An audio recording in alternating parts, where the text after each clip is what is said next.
Alright, here we have the mango wood, 1.5 inches, so 6/4 to start.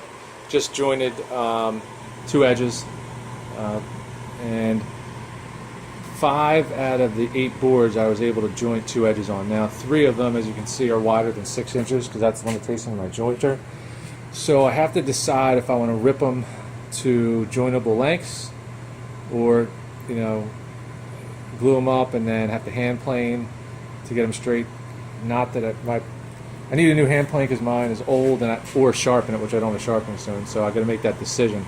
But it's pretty cool wood. I've never worked with it before. I do have a table upstairs made out of mango that we got from the Home Depot Seeds program, and we're building a new island, so we wanted to match it. Thus, I got this from a place in Sellersville, Pennsylvania, that imports a lot of wood.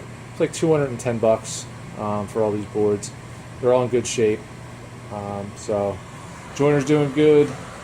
I'm still getting some chips coming out of the bottom of this, so I think I might take it apart and seal up the edges or any gaps with tape so that I get better chip collection, because I'm still getting some stuff on the ground and I kind of don't want to now that I bought a real dust collector.